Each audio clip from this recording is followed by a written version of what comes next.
2000-ൽ ഒരു സാധനത്തിൻ്റെ വില 25% വർദ്ധിച്ചു. 2001-ൽ 40% വർദ്ധിച്ചു.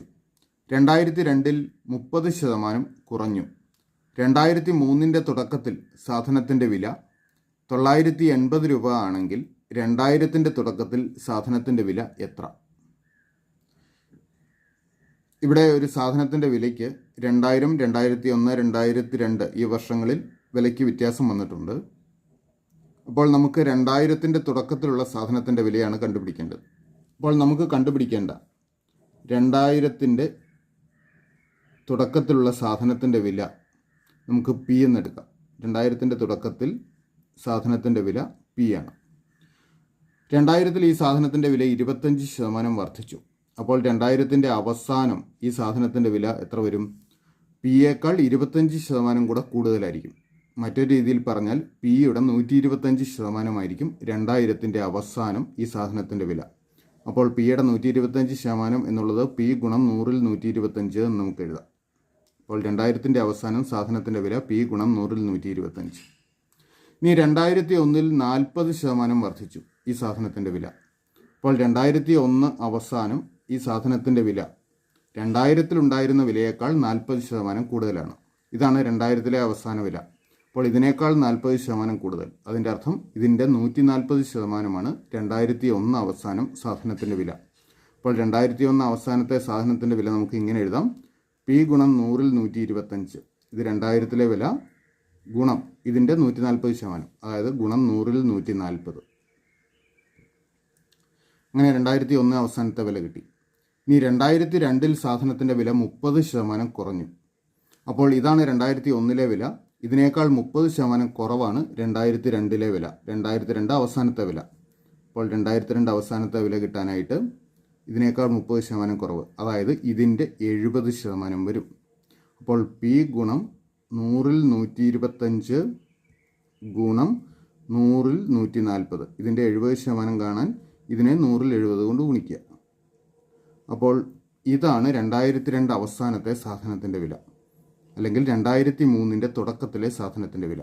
നമുക്ക് 2003-ൻ്റെ തുടക്കത്തിൽ സാധനത്തിൻ്റെ വില 980 രൂപയാണെന്ന് നൽകിയിട്ടുണ്ട്. അപ്പോൾ ഈ വിലയാണ് 980 രൂപ. അപ്പോൾ ഇത് നമുക്ക് 950 എന്ന് എടുക്കാം. ഇനി നമുക്ക് പി കണ്ടുപിടിക്കണം. പി കണ്ടുപിടിക്കാൻ ഈ സംഖ്യകളെയൊക്കെ മറുസൈഡിൽ കൊണ്ടുപോകണം. സംഖ്യകൾ മറുസൈഡിൽ കൊണ്ടുപോകുമ്പോൾ ഒരു കാര്യം ശ്രദ്ധിക്കുക: ഇവിടെ ഡിനോമിനേറ്ററിൽ അല്ലെങ്കിൽ ഛേദത്തിൽ കിടക്കുന്ന സംഖ്യകളൊക്കെ അംശത്തിലെത്തും. അതുപോലെ അംശത്തിലുള്ള സംഖ്യകളൊക്കെ ഇവിടെ വരുമ്പോൾ ഛേദത്തിലാവും. അപ്പോൾ പി സമം 980 ഗുണം ഈ 3 നൂറുകൾ അംശത്തിൽ ചെല്ലുക. 100 ഗുണം 100 ഗുണം 100 ബൈ ഛേദത്തിൽ 125 ഗുണം 140 ഗുണം 70. നമുക്ക് ഇവിടുത്തെ 2 പൂജ്യങ്ങൾ ക്യാൻസൽ ചെയ്യാം. അപ്പോൾ ഒരു 100 പോയി. 125-നെയും 100-നെയും 25 കൊണ്ട് ഹരിക്കാം. 125-നെ 25 കൊണ്ട് ഹരിച്ചാൽ 5, 100-നെ 25 കൊണ്ട് ഹരിച്ചാൽ 4. ഇനി 98 എന്ന് പറയുന്നത് 14 ഗുണം 7 ആണ്. അപ്പോൾ 980-നെ നമുക്ക് 14 ഗുണം 7 കൊണ്ട് ഹരിക്കാൻ പറ്റും. 14 ഗുണം 7 98 ആയതുകൊണ്ട് 14 7 കൂടെ ക്യാൻസൽ ചെയ്ത് ഇതിനെ 98 കൊണ്ട് ഹരിക്കുക. ഇതിനെ 98 കൊണ്ട് ഹരിച്ചാൽ 10. 10-നെ നമുക്ക് 5 കൊണ്ട് ഹരിക്കാമല്ലോ. 10-നെ 5 കൊണ്ട് ഹരിച്ചാൽ 2. അപ്പോൾ 2 ഗുണം 4 8, 8 100 800. അപ്പോൾ പിയുടെ വാല്യൂ 800 ആണ്. അതായത് 2000-ൻ്റെ തുടക്കത്തിലെ സാധനത്തിൻ്റെ വില 800 രൂപ. ശരി ഉത്തരം ഓപ്ഷൻ ബി. മിസ്റ്റർ എക്സും മിസ്റ്റർ വൈയും പ്രതിവർഷം യഥാക്രമം 2,50,000 രൂപയും 5 ലക്ഷം രൂപയും നിക്ഷേപിച്ച് ഒരു ബിസിനസ് ആരംഭിച്ചു. ഒരു വർഷത്തിന് ശേഷം മിസ്റ്റർ എക്സ് 2,50,000 രൂപ കൂടി ബിസിനസ്സിൽ നിക്ഷേപിച്ചു. അതേസമയം മിസ്റ്റർ വൈ ബിസിനസ്സിൽ നിന്ന് 1,00,000 രൂപ പിൻവലിച്ചു. 2 വർഷം കഴിയുമ്പോൾ മൊത്തം ലാഭം 6,60,000 രൂപയാണെങ്കിൽ ഓരോരുത്തരുടെയും ലാഭം എത്ര? ഇവിടെ 2 ആളുകൾ, മിസ്റ്റർ എക്സും അതുപോലെ വൈയും, ഇവർ ഒരു ബിസിനസ് ആരംഭിക്കുന്നു. മിസ്റ്റർ എക്സ് ആദ്യ വർഷം 2,50,000 രൂപയും മിസ്റ്റർ വൈ 5 ലക്ഷം രൂപയും ഈ ബിസിനസ്സിൽ നിക്ഷേപിക്കുന്നു. മിസ്റ്റർ എക്സ് ആദ്യ വർഷം 2,50,000 രൂപയും വൈ 5 ലക്ഷം രൂപയും നിക്ഷേപിച്ചു.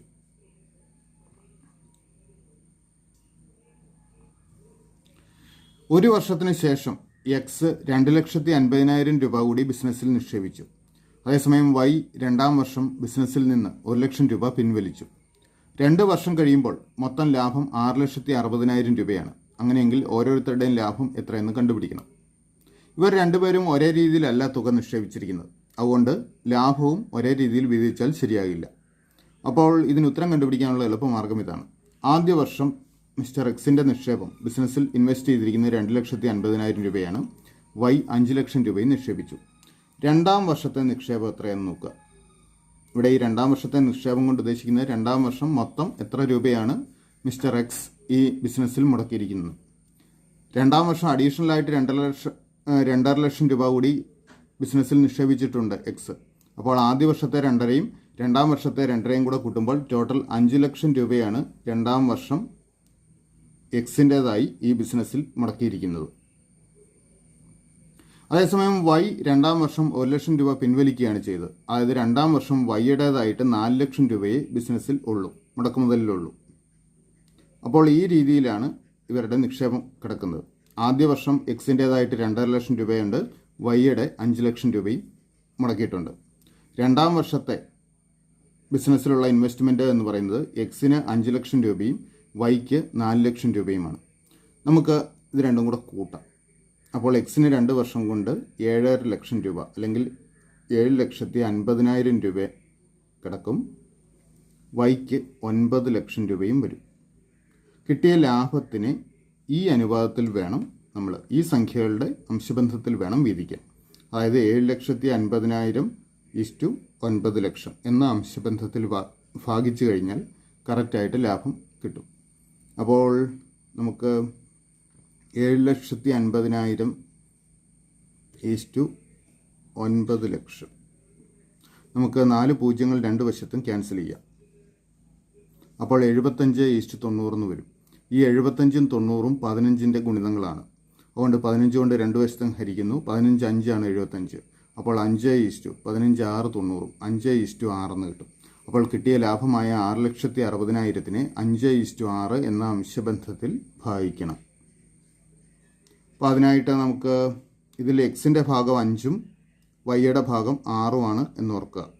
അപ്പോൾ നമുക്ക് എക്സിൻ്റെ ലാഭം കണ്ടുപിടിക്കാം. അതിനായിട്ട് 6,60,000 ഗുണം നോക്കുക 5:6 എന്ന അംശബന്ധത്തിൽ ഭാഗിക്കണമെങ്കിൽ ആദ്യം 5ഉം 6ഉം കൂടെ കൂട്ടുക. 5ഉം 6ഉം കൂടെ കൂട്ടിയാൽ 11. ആ 11ൽ 5 ഭാഗമാണ് എക്സിനുള്ളത്. അപ്പോൾ 6,60,000 ഗുണം 11ൽ 5 എടുക്കുക. ഇത് രണ്ടും കൂടെ കൂട്ടിക്കിട്ടിയതാണ് ഈ 11. ഓർക്കുക 11 ഗുണം 6 66 ആണ്. അപ്പോൾ നമുക്ക് ഈ 66നെ 11 കൊണ്ട് ഹരിക്കാം. 66നെ 11 കൊണ്ട് ഹരിച്ചു കഴിഞ്ഞാൽ 6 എന്ന് വരും. അതായത് 60,000 ഗുണം 5 എന്ന് വരും. 60,000 ഗുണം 5. 5 ഗുണം 6 30 30ഉം പിന്നെ 4 പൂജ്യം കൂടെ ചേർത്താൽ മതി. അതായത് 3,00,000 രൂപയാണ് എക്സിൻ്റെ വീതം. ഈ 6,60,000-ൽ 3,00,000 രൂപ എക്സിന്. ടോട്ടൽ 6,60,000 ആണ്. അപ്പോൾ വൈയുടെ വീതം എന്ന് പറയുന്നത് 6,60,000-ൽ നിന്ന് 3,00,000 കുറച്ച് കഴിഞ്ഞാൽ കിട്ടുന്ന 3,60,000 രൂപ. അപ്പോൾ എക്സിന് 3,00,000-ഉം വൈക്ക് 3,60,000-ഉമാണ് ലാഭം കിട്ടേണ്ടത്. ശരിയുത്തരം ഓപ്ഷൻ സി.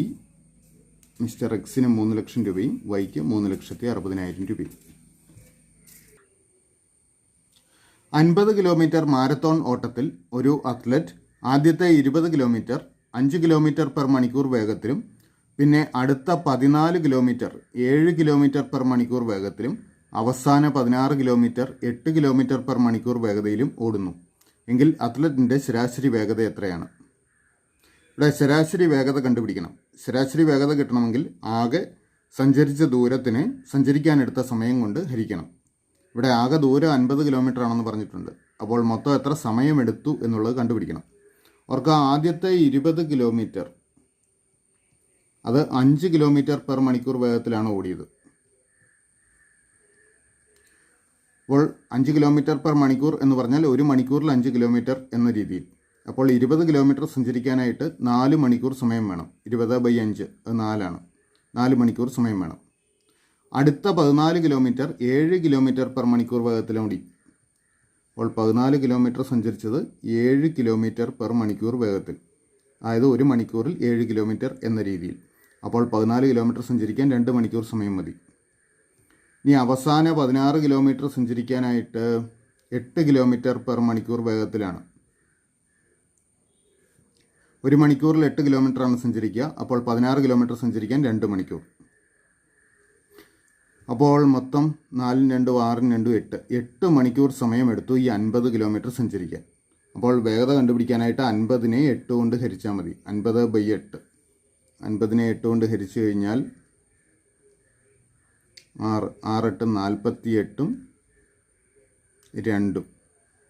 ഡെസിമൽ പോയിന്റ് കൊടുക്കുക, 0 ചേർക്കുക. 20ൽ 2 2 8 16 ശിഷ്ടം 4, ഒരു 0 കൂടെ ചേർത്താൽ 40ൽ 5 5 8 40. അപ്പോൾ 6.25 കിലോമീറ്റർ പെർ മണിക്കൂറാണ് ശരാശരി വേഗത. ശരി ഉത്തരം ഓപ്ഷൻ ഡി. മണിക്കൂറിൽ 64 കിലോമീറ്ററും മണിക്കൂറിൽ 46 കിലോമീറ്ററും വേഗതകളിൽ ഒരേ ദിശയിൽ സഞ്ചരിക്കുന്ന 2 വാഹനങ്ങൾ 2 മിനിറ്റിനുള്ളിൽ പരസ്പരം കടന്നു പോകുന്നു. ആദ്യത്തെ വാഹനത്തിൻ്റെ നീളം 150 മീറ്റർ ആണെങ്കിൽ രണ്ടാമത്തെ വാഹനത്തിൻ്റെ നീളം എത്ര? ഇവിടെ 2 വാഹനങ്ങൾ, അവ മണിക്കൂറിൽ 64 കിലോമീറ്റർ പെർ മണിക്കൂർ വേഗതയിലും അടുത്തത് 46 കിലോമീറ്റർ പെർ മണിക്കൂർ വേഗതയിലുമാണ് സഞ്ചരിക്കുന്നത്. ഇവ ഒരേ ദിശയിൽ സഞ്ചരിക്കുന്നു. ഈ വാഹനങ്ങൾ പരസ്പരം കടന്നു പോകാൻ 2 മിനിറ്റ് സമയമെടുക്കും. ആദ്യത്തെ വാഹനത്തിൻ്റെ നീളം 150 മീറ്ററാണ്. നമുക്ക് രണ്ടാമത്തെ വാഹനത്തിൻ്റെ നീളം കണ്ടുപിടിക്കണം. തൽക്കാലം നമുക്ക് രണ്ടാമത്തെ വാഹനത്തിൻ്റെ നീളം എക്സ് എന്നെടുക്കാം. അങ്ങനെയാണെങ്കിൽ ഈ 2 വാഹനങ്ങളും പരസ്പരം കടന്നു പോകാൻ രണ്ടിൻ്റെയും നീളങ്ങളുടെ തുകയ്ക്ക് തുല്യമായ ദൂരം സഞ്ചരിക്കണം. അതായത് 150 + x മീറ്റർ ദൂരം സഞ്ചരിക്കണം. രണ്ടാമത്തെ വാഹനത്തിൻ്റെ നീളം നമ്മൾ എക്സ് എന്നെടുത്താൽ 2 വാഹനങ്ങളുടെയും നീളങ്ങളുടെ തുക എന്ന് പറയുന്നത് 150 + x ആണ്. അപ്പോൾ ഇത്രയും ദൂരം സഞ്ചരിച്ചാൽ മാത്രമേ വാഹനങ്ങൾക്ക് പരസ്പരം കടന്നു പോകാൻ പറ്റുള്ളൂ.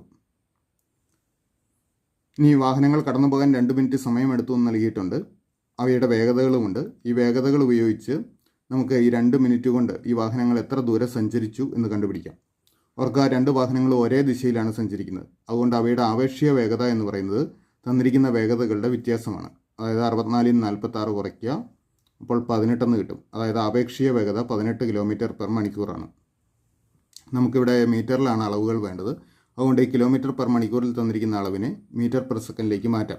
അതിനായിട്ട് 18ൽ 5 കൊണ്ട് ഗുണിക്കുക. അപ്പോൾ 18 × 18ൽ 5, 18ഉം 18ഉം ക്യാൻസലായിട്ട് 5 എന്ന് കിട്ടും. അതായത് 5 മീറ്റർ പെർ സെക്കൻഡാണ് അപേക്ഷിക വേഗത. അതായത് 1 സെക്കൻഡിൽ 5 മീറ്റർ സഞ്ചരിക്കും. ഇനി 2 മിനിറ്റ് സമയം കൊണ്ടാണ് വാഹനങ്ങൾ കടന്നുപോയത്. 2 മിനിറ്റ് എന്ന് പറഞ്ഞാൽ 120 സെക്കൻഡ്. 1 സെക്കൻഡിൽ 5 മീറ്റർ സഞ്ചരിക്കുന്ന വാഹനം 120 സെക്കൻഡിൽ സഞ്ചരിക്കുന്ന ദൂരം എത്രയാണ്? അത് കണ്ടുപിടിക്കാൻ 5 × 120 എടുക്കുക. 5 × 120 600. അപ്പോൾ 600 മീറ്റർ സഞ്ചരിക്കും. ഈ 150 + x ആണ് 2 വാഹനങ്ങളുടെയും നീളങ്ങളുടെ തുക. നീളങ്ങളുടെ തുകയെ 600നോട് ഇക്വേറ്റ് ചെയ്യുക. 150 + x = 600 എന്ന് എടുക്കുക. അപ്പോൾ x = 600 - 150 = 450 എന്ന് കിട്ടും. അപ്പോൾ 450 മീറ്ററാണ് രണ്ടാമത്തെ വാഹനത്തിൻ്റെ നീളം. ശരി ഉത്തരം ഓപ്ഷൻ എ. ഒരു ബക്കറ്റിൻ്റെ ആകൃതിയിലുള്ള ഒരു വാട്ടർ ടാങ്ക് മുകളിൽ 50 സെൻറ്റിമീറ്ററും താഴെ 32 സെൻറ്റിമീറ്ററും വ്യാസമുള്ളതാണ്. 42 സെൻറ്റിമീറ്റർ ഉയരമുള്ള വാട്ടർ ടാങ്കിൻ്റെ ശേഷി എത്ര ലിറ്ററാണ്? അപ്പോൾ ബക്കറ്റിൻ്റെ ആകൃതിയിലുള്ള വാട്ടർ ടാങ്കിൻ്റെ വ്യാപ്തമാണ് ഇവിടെ കണ്ടുപിടിക്കേണ്ടത്. അപ്പോൾ നമുക്ക് തന്നിരിക്കുന്ന വിവരങ്ങളൊന്ന് എഴുതാം. നോക്കുക, മുകളിൽ 50 സെൻറ്റിമീറ്റർ വ്യാസമുണ്ട്. വ്യാസത്തിൻ്റെ പകുതിയാണല്ലോ ആരം. അപ്പോൾ മുകളിലത്തെ ആരം എന്ന് പറയുന്നത് അത് നമുക്ക് ക്യാപിറ്റൽ ആർ കൊണ്ട് ഡിനോട്ട് ചെയ്യാം. 50ൻ്റെ പകുതി 25 സെൻറ്റിമീറ്റർ ആണ്. ഇനി താഴത്തെ ആരം, താഴെ വ്യാസം 32 സെൻറ്റിമീറ്റർ ആണ്. അപ്പോൾ അതിൻ്റെ പകുതിയാണ് താഴത്തെ ആരം. അതായത് 32ൻ്റെ പകുതി 16 സെൻറ്റിമീറ്റർ. ഇനി ഉയരം 42 സെൻറ്റിമീറ്റർ ആണ്. അതുകൊണ്ട് h = 42 സെൻറ്റിമീറ്റർ എന്ന് എടുക്കുക. അങ്ങനെയാണെങ്കിൽ ഈ ബക്കറ്റിൻ്റെ ആകൃതിയിലുള്ള പാത്രങ്ങളുടെ വ്യാപ്തം കാണുന്നതിനുള്ള സൂത്രവാക്യം V = 1/3 πh × r² + rr + r².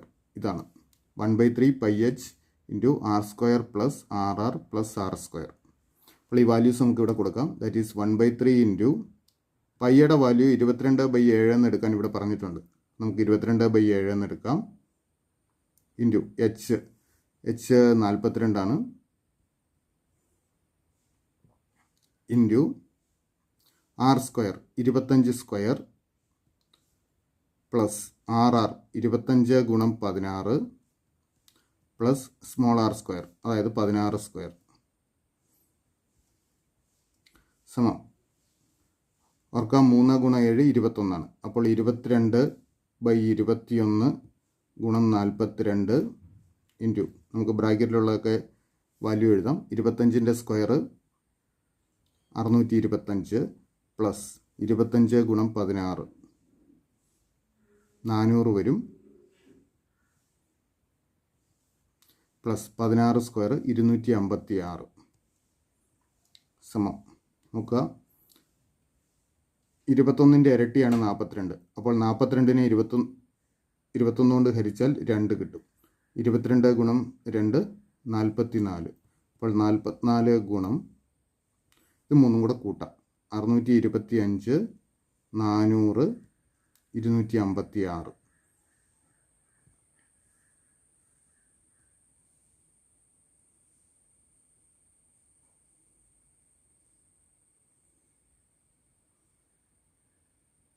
« 1281 വരും.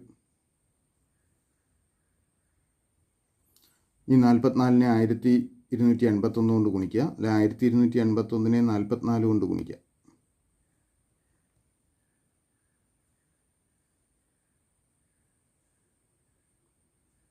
അടുത്തത് 4 കൊണ്ട് തന്നെയുള്ള ഗുണനമാണ്. അപ്പോൾ നമുക്ക് ഡയറക്റ്റ് എഴുതാം.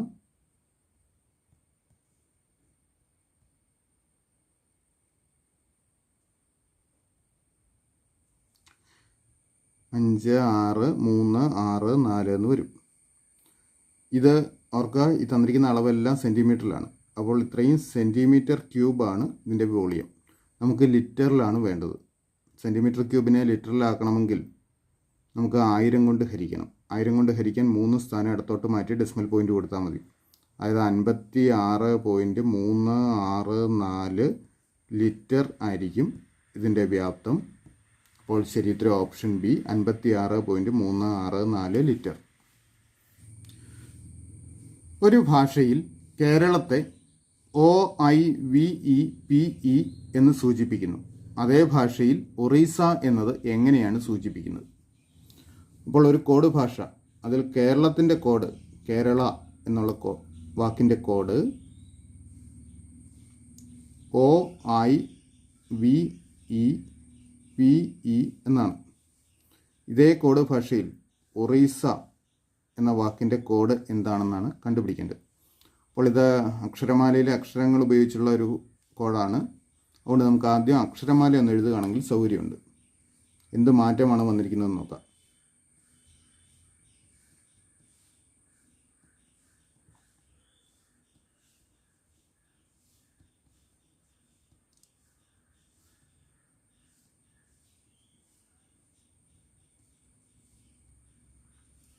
നോക്കുക, കെയുടെ സ്ഥാനത്ത് O വന്നിട്ടുണ്ട്.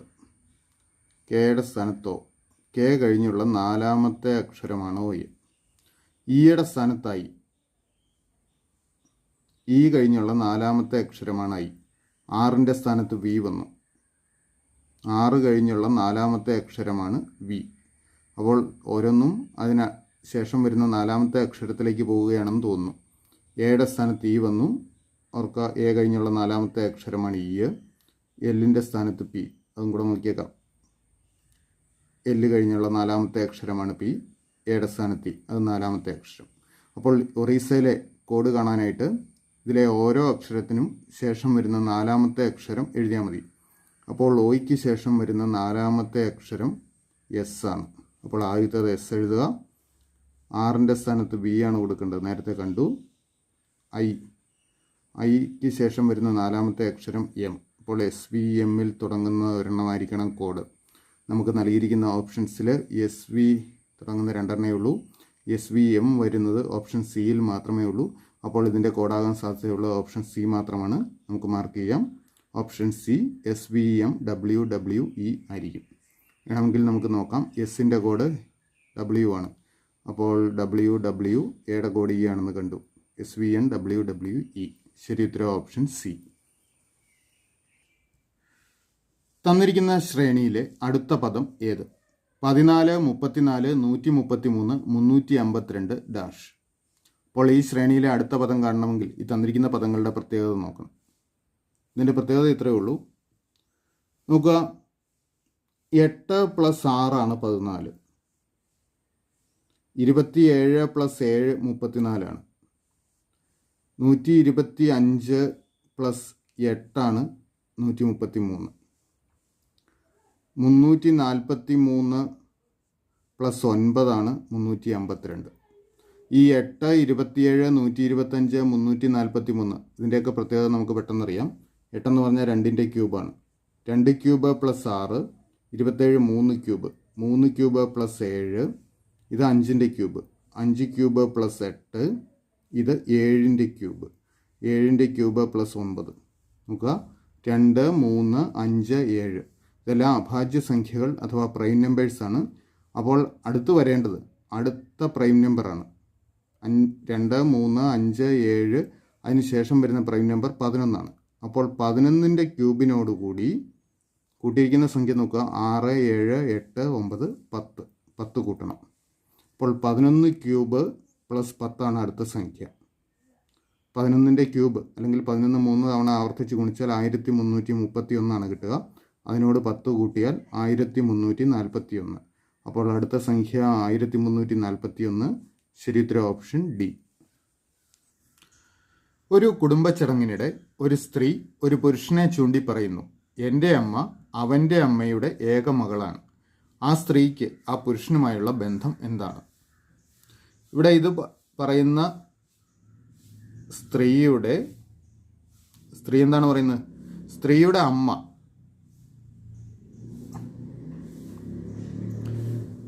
അവൻ്റെ അമ്മയുടെ ഏക മകളാണ്. അതായത് ആ പുരുഷൻ്റെ അമ്മയുടെ ഏക മകളാണ് ഈ സ്ത്രീയുടെ അമ്മ. അതായത് ഒരേ അമ്മയുടെ മക്കളാണ് ഈ സ്ത്രീയുടെ അമ്മയും ആ പുരുഷനും. അപ്പോൾ ഈ പുരുഷനും ഈ സ്ത്രീയുടെ അമ്മയും സഹോദരങ്ങളാണല്ലോ. അപ്പോൾ ആ പുരുഷൻ്റെ സഹോദരിയുടെ മകളാണ് ഈ സ്ത്രീ. പുരുഷൻ്റെ സഹോദരിയുടെ മകളെ മരുമകൾ എന്നാണ് പറയുന്നത്.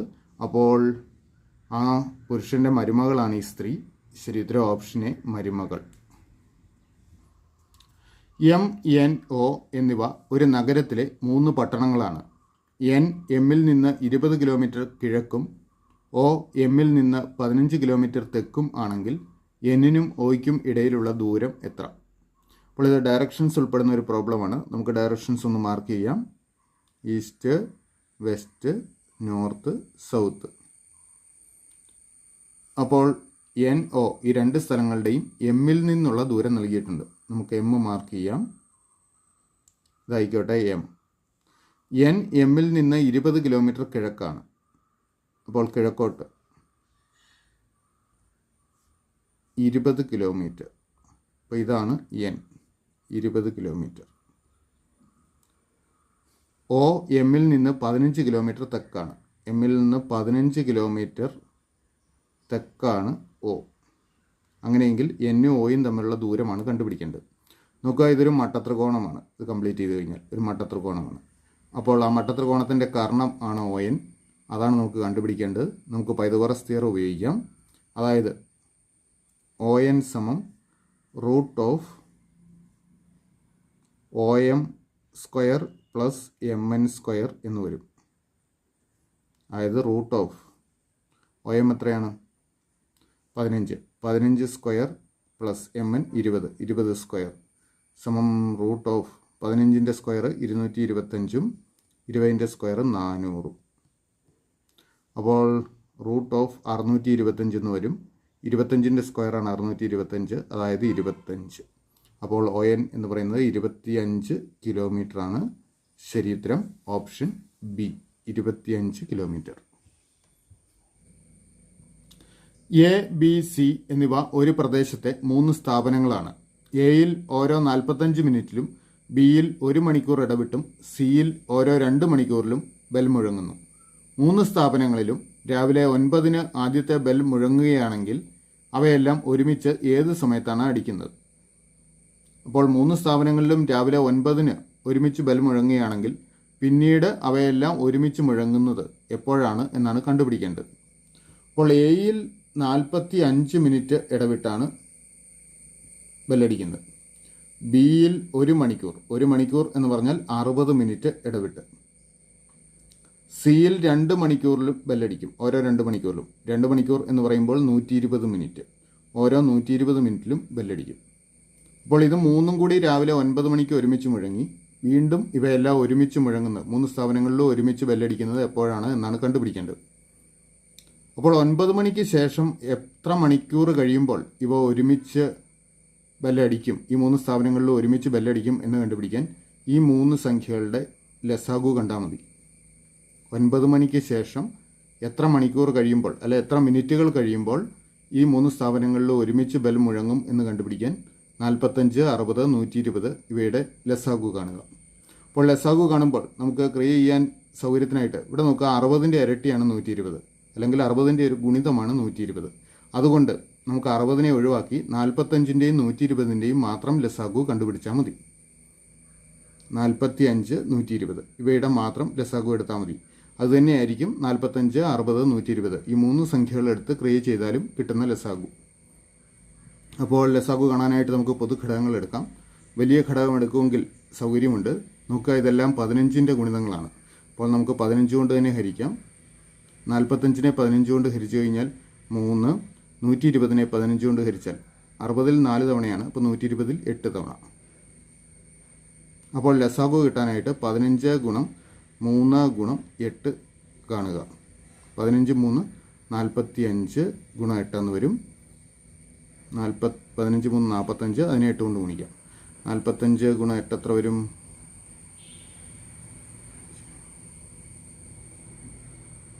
360. അപ്പോൾ ഇവയുടെ ലസാഗു 360 ആണ്. അതായത് 9 മണിക്ക് ശേഷം 360 മിനിറ്റിന് ശേഷം അവ ഒരുമിച്ചടിക്കും. ഈ 360 മിനിറ്റ് എന്ന് പറഞ്ഞാൽ എത്ര മണിക്കൂറാണ്? 1 മണിക്കൂർ എന്ന് പറഞ്ഞാൽ 60 മിനിറ്റ്. അപ്പോൾ 360 മിനിറ്റ് എന്ന് പറഞ്ഞാൽ 360/60 അത്രയും മണിക്കൂർ, അതായത് 6 മണിക്കൂർ. അപ്പോൾ 9 മണിക്ക് ശേഷം 6 മണിക്കൂർ കഴിയുമ്പോൾ ഇവ 3 ഒരുമിച്ചടിക്കും. 9 മണിക്ക് ശേഷം 6 മണിക്കൂർ എന്ന് പറഞ്ഞാൽ ഉച്ച കഴിഞ്ഞ് 3 മണിയാവും. അപ്പോൾ 3 PM ഈ 3 സ്ഥാപനങ്ങളിലും ഒരുമിച്ച് ബെല്ലടിക്കും. ശരി ഉത്തരം ഓപ്ഷൻ സി, 3 PM.